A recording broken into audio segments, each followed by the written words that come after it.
E aí pessoal, sejam bem-vindos a mais um vídeo de Cientificidade. Eu sou o Gustavo e hoje eu estou aqui para entrevistar a professora Carla Dalmolin. Professora, seja bem-vinda. Obrigada. E professora, pode contar um pouquinho da sua trajetória até o UDESC? Então, eu me formei em Química na UFPR, né? Eu sou de Curitiba, né? Então acabei fazendo a graduação lá.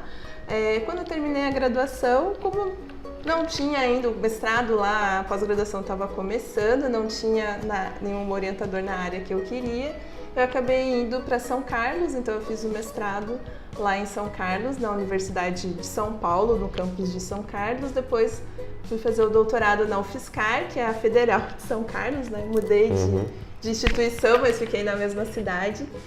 E aí, depois disso, depois de terminar o doutorado, como eu já tinha a intenção de ir para a carreira acadêmica numa universidade pública, eu tinha que esperar abrir um concurso na minha área. Então, eu continuei trabalhando com pesquisa na UFSCar, num pós-doc, no mesmo laboratório que eu terminei o doutorado. E aí, nesse meio tempo, eu fui convidada para trabalhar no Senai Cimatec, que é um centro do Senai em Salvador. É um centro que é mais na área de engenharia mecânica, mas eles precisavam de um químico para trabalhar com corrosão, então acabei, é um centro do Senai, mas ele tem graduação e pós-graduação, então eu fui trabalhar mais na parte da pós-graduação deles e fiquei lá uns 3 anos. Aí abri o concurso aqui na UDESC, estava longe de casa, lá em Salvador, né? A UDESC aqui muito mais perto da minha família. Então, eu fiz o concurso para cá e estou aqui já faz, acho que uns 5 ou 6 anos. E o que motivou a professora a escolher Química? Bom, aí é uma longa história, porque desde pequena, quando entrei na escola, né, sempre achei a matéria de ciências mais legal, assim, que dava mais, cultivava mais a curiosidade, então sempre tinha mais, queria conhecer como as coisas funcionavam e tal. E nessa brincadeira aí eu acabei ganhando um kit de química, né? Então na minha cabeça eu acho que ficou muito assim, que cientista era alguém que trabalhava com química, com aquelas vidrarias, aquelas soluções coloridas, né? Então eu queria entender por que era colorido, por que misturava duas coisas coloridas, ficava incolor, ou por que misturava duas coisas diferentes, saía um pozinho ou saía um gás, né? Então a minha ideia era querer entender o que estava acontecendo. A curiosidade incentivou a professora. Exatamente. No ensino médio, daí quando começou as aulas de química mesmo, aí já separa, né? Química, física e biologia sempre foi a disciplina que mais me interessou, assim. E daí, dentro da química, por que a professora escolheu ser professora? Aí foi mais uma consequência, né? Eu quando já estava na universidade, então já na graduação, eu entrei num programa de bolsas lá chamado PET, né? Que na UDESC a gente tem o PET só na engenharia elétrica, né? Mas lá, o da química, os tutores, né, eles auxiliavam muito a gente a procurar sempre o lado da pesquisa e a vida acadêmica, né, seguir a carreira acadêmica. Então eu já saí assim mais ou menos, né, já me formei mais ou menos com essa intenção de ir para a carreira universitária. E aí é uma consequência, né, a pesquisa, ela é muito legal, né, ela tem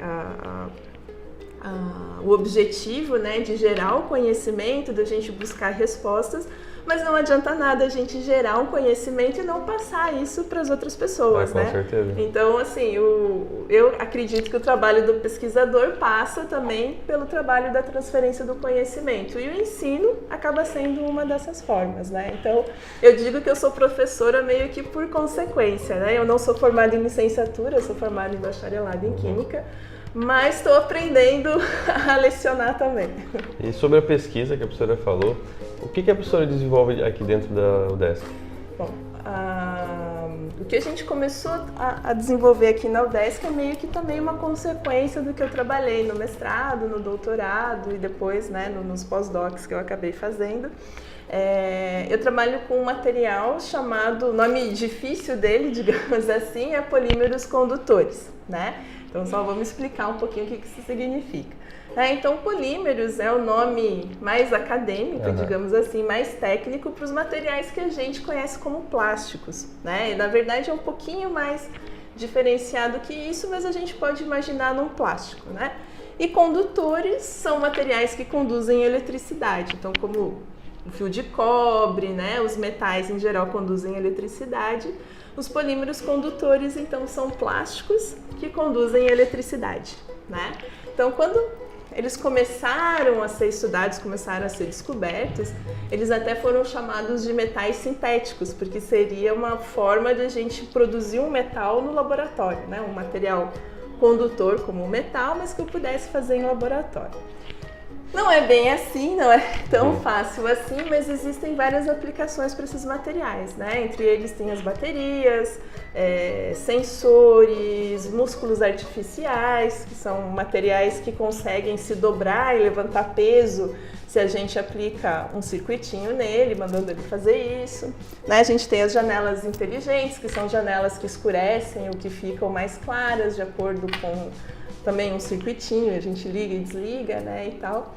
Então, o que a gente trabalha aqui é uma maneira de tentar melhorar a síntese, né, ou a produção de materiais que tenham essas aplicações e tornem elas mais...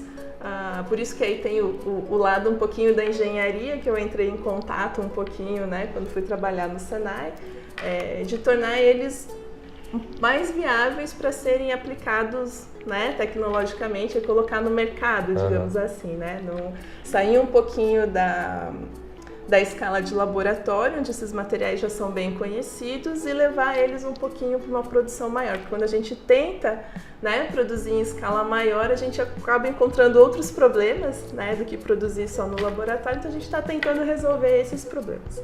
Bom, obrigado por falar um pouquinho pra gente do seu trabalho. E pessoal, é isso. Obrigado por assistir. Até o próximo vídeo.